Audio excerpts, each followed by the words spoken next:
When we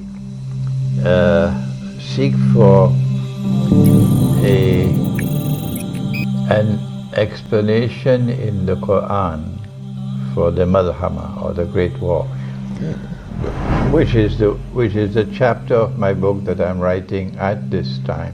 It's almost finished.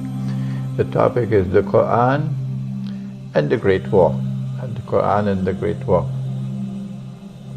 Allah speaks in the Quran about the destruction of every town and every city.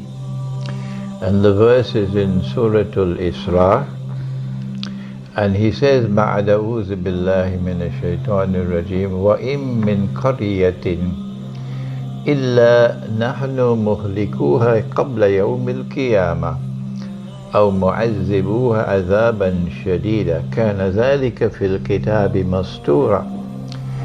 That every town and every city we will destroy, and those which escape destruction will be punished with terrible punishment. And this is something inscribed in the book. I'm not translating because the Quran cannot be translated. I am simply explaining what Allah has said in the Quran. This is tafsir.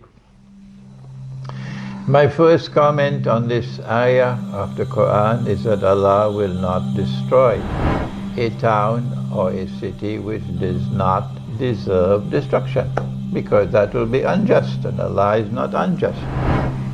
And so now our first comment is that Allah will destroy every town and every city which deserves to be destroyed. Every town and every city which deserves to be destroyed is a massive destruction in the world. And for me, a massive destruction in the world of every town and every city which ought to be destroyed is a one-time event.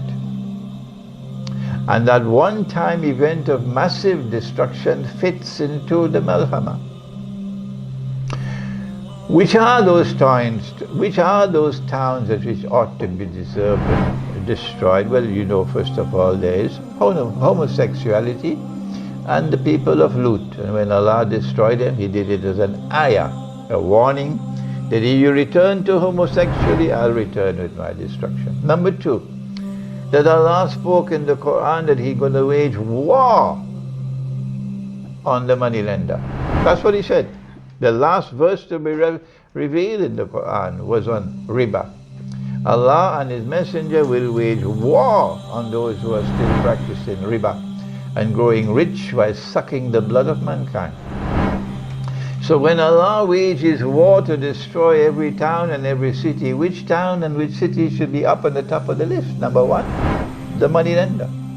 Those who have grown fat with their banking system based on riba, on the monetary system based on riba, and they have grown wealthy and fat, and the rest of the world has been ripped off and are living now in miserable poverty. Not only is Allah going to destroy you, destroy your cities, but He's going to punish you. How does He punish you? Those who are not destroyed will be punished with terrible punishment. The punishment is, Allah says, الَّذِينَ يَأْكُلُونَ الرِّبَى, those who consume riba, as in the Western world.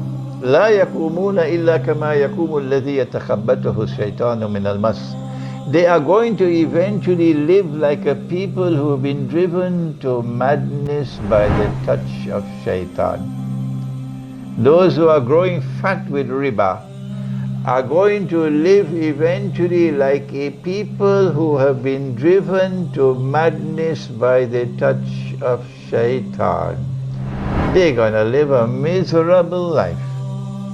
They're going to see events of a man going into a school and shooting and killing so many children, going into a restaurant or into a supermarket and just blindly killing people, as though they've gone mad. As though they've gone mad. And then thirdly, Allah speaks of destruction. He destroyed Fir'aun because of his oppression. And when He destroyed Fir'aun, He destroyed all his army with him. He said, I preserve the body of Fir'aun so that when it is recovered in history, it will function as a sign لِتَكُونَ لِمَنْ خَلْفَكَ آيَةً, for the succeeding generation. That if you follow the path of Fir'aun and become the oppressors of the world, I will destroy you the same way I destroyed Fir'aun. So when the Malhama takes place and Allah is destroying every town and city, do you think He's going to destroy those who say, not for 100 years, we will never allow a man to marry another man and get a marriage certificate? Will He destroy them? When Allah is destroying every town and every city in the Malhama, will He destroy those who become miserably poor because of riba? Huh? And those who are the victims of oppression? Not at all. So when the Malhama takes place, Allah will be on one side and will help that side. And the other side is going to be destroyed and defeated. But I don't want to say more about the subject. There is much more on the Malhama. But let us keep them